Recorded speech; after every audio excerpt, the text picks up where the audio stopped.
Hello বন্ধুরা, তোমরা সবাই কেমন আছো? আমি তো খুব ভালো আছি। তো আজকে আমি আবার আমার ছাদ বাগানের ভিডিও নিয়ে চলে এসেছি।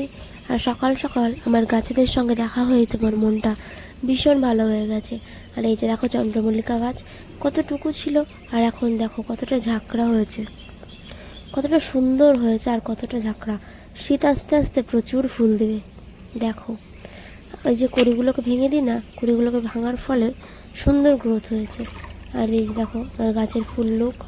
তারপরে গাছটাতে একটু জল দিয়ে দিলাম, কেননা গাছেরও তো খাবারের প্রয়োজন। গাছে জল না দিলে গাছ ফুল দেবে কীভাবে আমাদের? তাই সকাল সকাল প্রতিদিনই গাছে জল দিয়ে দিই। এই যে গাছে জল দিয়ে নিচ্ছি। প্রতিটা গাছে খুব সুন্দরভাবে জল দিতে হবে, কেননা প্রতিটি গাছই খুব সুন্দর হয়েছে এবং জল না দিলে গাছগুলো নষ্ট হয়ে যাবে। আর এখন যেভাবে সূর্যের তাপ পড়ছে তাতে এমনি গাছগুলো শুকিয়ে যাচ্ছে জল দেওয়ার পরেও।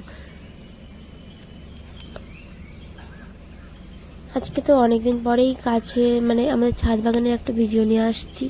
তো ছাদ বাগানের ভিডিও অনেকদিন আগে নিয়ে এসেছিলাম, সেটা তো তোমরা দেখেছোই। আর গাছগুলো তখন ছিল অনেক ছোট, এখন গাছগুলো দেখো কতটা বড় হয়ে গেছে। সেই ছোট গাছ এখন অনেকটা বড় আর অনেক পরিমাণে ফুল দেয়। পুরো এক সাজি করে ফুল হয় এই গাছ থেকে আমার, যেখান থেকে আমাদের পুজোর সমস্ত ফুল জোগাড় হয়ে যায়। এর কারণে কোথাও ফুল তুলতে হয় না আমাদের ছাদ থেকে সব ফুল চলে আসে। আর এই যে দেখো, তারপরে এই নীলকণ্ঠ গাছটা শুকিয়ে গেছে। দেখো, এই রোদের তাপের জন্য কোনো গাছ ঠিক থাকছে না, সে শুকিয়ে যাচ্ছে একদম।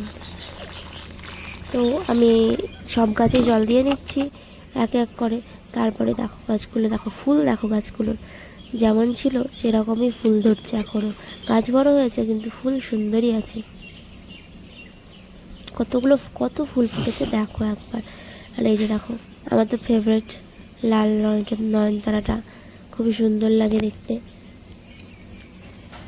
আর এই যে দেখো গুড নিউজ, কতগুলো গুড নিউজ। সেই ছোট ছোট চারা কতটা বড় হয়ে গেছে।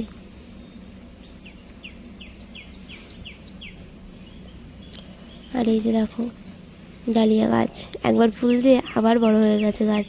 শীত আস্তে আস্তে আবার ফুল দেবে। সত্যি গাছেদের সঙ্গে বন্ধুত্ব করা খুবই ভালো। অন্য বন্ধুরা হয়তো এই করে, কিন্তু গাছ সুন্দরভাবে ফুল দেয়।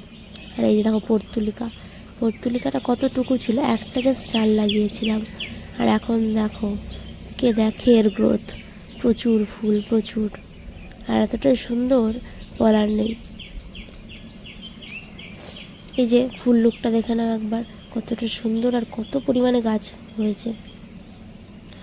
এই পর্তুলিকাগুলোর একটা জিনিস ভালো, একটা ডাল লাগালে প্রচুর হয়ে যায়।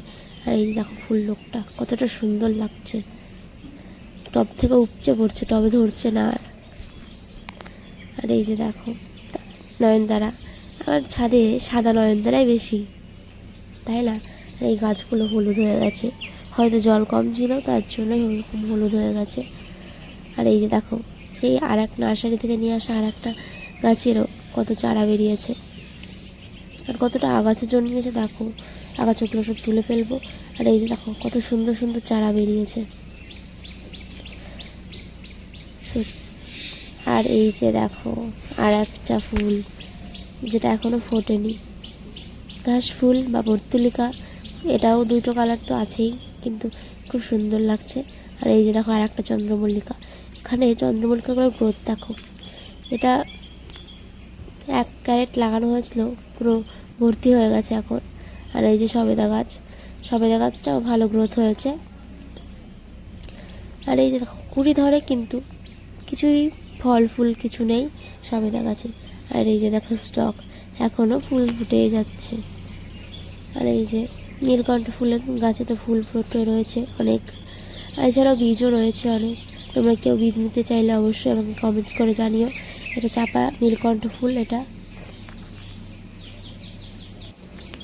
যেটা দেখতে ভীষণই সুন্দর লাগে। আর এই যে হনুমানের ফুল গাছটার কি অবস্থা করেছে, হনুমানের জন্য কোনো গাছ রাখার উপায় নেই ছাদে। আর এই যে দেখো আমার ঘৃতকুমারী গাছ, অ্যালোভেরা, যেটা কোনো দিন মোটাই হয় না, যতই জল দিই তাও বড়ই হয় না, মোটাই হয় না। আর এই গাছটার নাম তো আমার জানা নেই, তোমাদেরকে বলেছিলাম, তোমরা কেউ কমেন্ট করে আমাকে জানাওনি। আর এই লেবু গাছটা মৌসুমি লেবু গাছ। তো দেখো লেবু গাছটা অনেকটাই বড় হয়েছে। তো তারপরে আমি সাজি নিয়ে চলে এসেছি ফুল তোলার জন্য। ফুল তুলে নিই, সকাল সকাল ফুলগুলোকে তুলে নিতে হবে, নাহলে রোদ হয়ে গেলে ফুলগুলো শুকিয়ে যেতে থাকবে তখন। আর এই যে দেখো ফুলগুলো কতটা সুন্দর, সত্যি ফুল ভীষণই সুন্দর। আর এই যে দেখো আর একটা ডালিয়া গাছ। এই ডালিয়া গাছটায় ফুল যদিও হয়েছে, হ্যাঁ ফুল হয়েছে, এটাতেও দুটো ডালিয়া গাছেই ফুল ধরেছে। তোমাদেরকে নিশ্চয়ই এর আগে শেয়ার করেছিলাম একটা ডালিয়া সুন্দরী, যেটা গরমে ফুটেছিল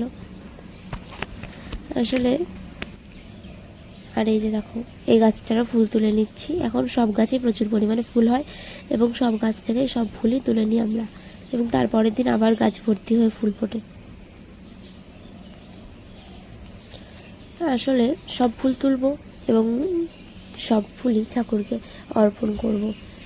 দেখো তারপরে এই যে আবার পর্তুলিকার দেখা পেয়ে গেলাম আবার। দেখো এখনও ফোটেনি ঠিকঠাক হয়ে পর্তুলিকাগুলো, আর একটু পরে কিছুটা টাইম পরে ফুটে যাবে।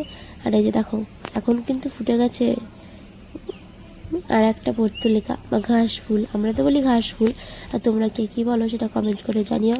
আর এই যে ব্যাড নিউজ, দেখো হনুমানের জ্বালায় আমাদের জবা গাছটা পুরো শেষ করে দিয়েছে, কিছু নেই গাছটার আর। কতটা সুন্দর ফুল দিচ্ছিল, এখন আর কিছু নেই। আর এই যে দেখো জবা গাছেও নয়নতারার দখল। নয়নতারা গাছগুলো মনে হচ্ছে কোনো গাছকে আর হতে দেবে না, সব জায়গায় নয়নতারা গাছ হয়ে বসে আছে। তারপরে এই যে দেখো আমার ফুল তোলা কমপ্লিট হয়ে গেছে। আমি কিছু নীলকণ্ঠ ফুল তুলে নিয়েছি এবং নয়নতারা ফুলগুলো সব তুলে নিয়েছি, এক সাজি ভর্তি করে ফুল তুলে নিয়েছি। তারপরে পুজো করে নিতে হবে। আর এই দেখো ফুল তোলার পর গাছগুলোকে কীরকম ন্যাড়া ন্যাড়া লাগছে। ফুল আসলে গাছের সৌন্দর্য তো ফুলটা তুলে নিয়েছি।